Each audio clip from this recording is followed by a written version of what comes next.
Hello बच्चों, let's read the question first. The question states, select the mismatched pair.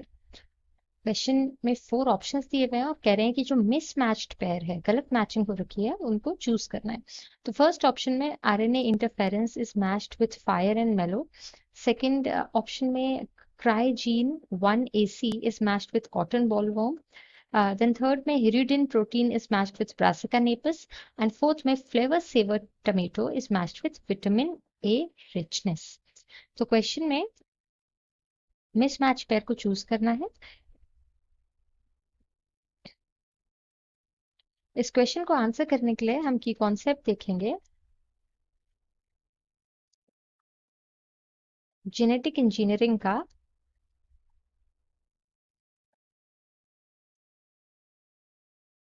In plants. Genetic engineering करके produce होते हैं GMO, meaning genetically modified organisms. Genetically modified organisms.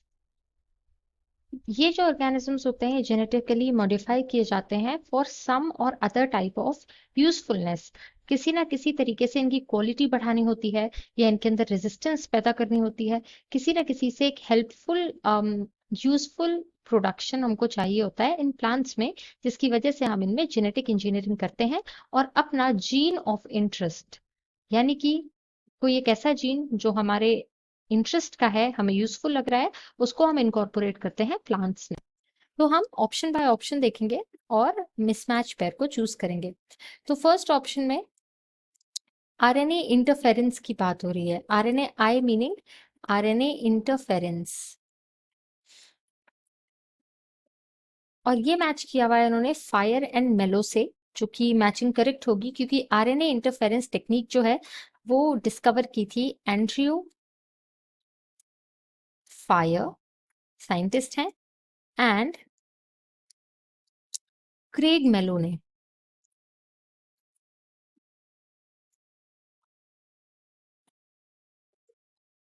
RNA interference जो है ये एक ऐसी technique है, बेसिकली ऐसा प्रोसेस है जिसमें आरएनए मॉलिक्यूल, छोटा एक आरएनए का मॉलिक्यूल जाकर बाइंड कर जाता है एमआरएनए से।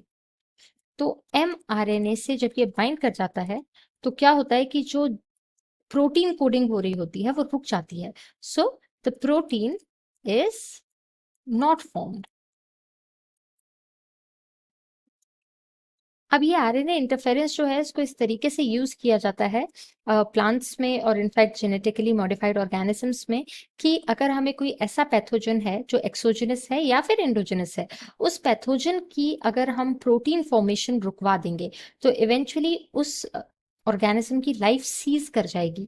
अगर कोई इंसेक्ट है तो उसकी लाइफ सीज कर जाएगी अगर उसमें आरएनए इंटरफेरेंस हो गया और वो अपनी जो इंपॉर्टेंट प्रोटीन्स हैं सर्वाइवल के लिए उनको कोड नहीं कर पाया। तो इस तरीके से फर्स्ट ऑप्शन जो है वो करेक्टली मैच्ड है। तो सेकंड ऑप्शन हम देखते हैं। सेकंड ऑप्शन में Cry1AC जीन की बात हो रही है। तो ये जो जीन है इसको इनकॉर्पोरेट किया जाता है बीटी कॉटन प्लांट में। बीटी का मतलब यहाँ है बैसिलस thuringiensis। जिस बैक्टीरिया के प्लाज्मिड को यूज करके हम इस कॉटन प्लांट में जेनेटिक इंजीनियरिंग करते हैं, एज अ वेक्टर हम बीटी को यूज करते हैं, बीटी प्लाज्मिड को, और उससे फिर हम अपना जीन ऑफ इंटरेस्ट जो है, जो कि ये Cry1AC जीन जो है, ये जीन ऑफ इंटरेस्ट है, इसको हम कॉटन प्लांट में इनकॉर्पोरेट करवाते हैं। जिससे कि क्या होता है कि कॉटन प्लांट जो है वो क्राई प्रोटीन्स को प्रोड्यूस करता है, जो कि प्रोटॉक्सिन्स की तरह बनते हैं पहले। यानी कि जब तक कि कोई इंसेक्ट इनको इंजेस्ट नहीं करता तब तक ये जो है वो क्रिस्टलाइज्ड फॉर्म में रहते हैं। बट जैसे ही इंसेक्ट इंजेस्ट करता है, this protoxin becomes a toxin and eventually leads to the death of that particular insect। तो इस तरीके से जो बीटी कॉटन प्लांट्स हैं उनको इंसेक्ट नहीं खा पाएंगे, क्योंकि जैसे ही इंजेस्ट करने की कोशिश करेंगे जो क्राई प्रोटीन्स हैं वो टॉक्सिन्स में कन्वर्ट हो जाएंगे और इंसेक्ट्स की डेथ हो जाएगी। तो ये भी करेक्टली मैच्ड है। फिर हम थर्ड ऑप्शन की बात करते हैं। थर्ड ऑप्शन में बात हो रही है हिरुडिन प्रोटीन की। हिरुडिन प्रोटीन जो है ये एक एंटीकोगुलेंट प्रोटीन है। तो ये प्रोटीन ओरिजिनली लीच, जो ब्लड सकिंग लीच होती हैं वो प्रोड्यूस करती हैं, ताकि जब वो किसी के ब्लड पर फीड करें तो ब्लड क्लॉट ना हो और वो इजीली उस ब्लड को फीड कर पाए।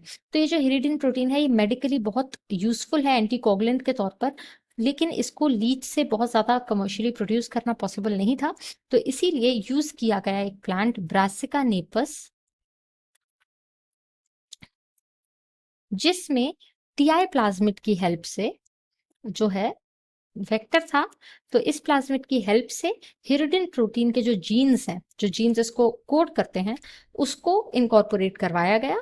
और जब इस प्लांट के सीड्स बने तो वो सीड्स इवेंचुअली यूज किए गए हिरुडिन प्रोटीन की कमर्शलाइजेशन या उनके प्रोडक्शन में। तो उन सीड्स से वो प्रोटीन निकाला गया, उसको प्योरीफाई किया गया और कमर्शलाइज किया गया। तो ये भी करेक्टली मैच्ड है।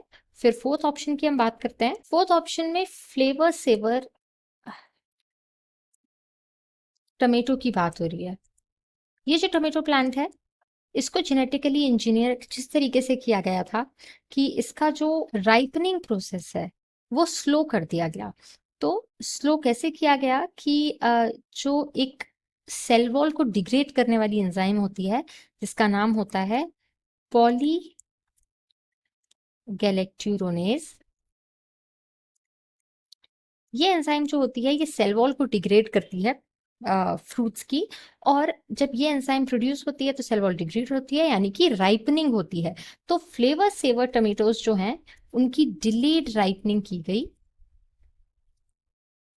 और डिलेड राइपनिंग कैसे होगी? ये होगी इस एंजाइम की जो जीन एक्सप्रेशन है उसको रिड्यूस करके। तो जो फ्लेवर सेवर टोमेटो है उसकी जो स्पेशलिटी है दैट इज डिलेड राइपनिंग, जिससे कि उसकी शेल्फ लाइफ बढ़ जाए। तो ये जो फोर्थ ऑप्शन है that is incorrectly matched, because vitamin A rich जो है दैट इज गोल्डन राइस। ये भी एक तरीके से जेनेटिकली मॉडिफाइड प्लांट है गोल्डन राइस, जिसमें विटामिन ए के प्रीकर्सर्स हैं, तो वो विटामिन ए रिच है। लेकिन जो फ्लेवर सेवर टमेटो है वो डिलेड राइपनिंग के लिए फेमस है। So this is the wrong matching. So the final answer to this question will be option number D. Hope you understood it well. All the best.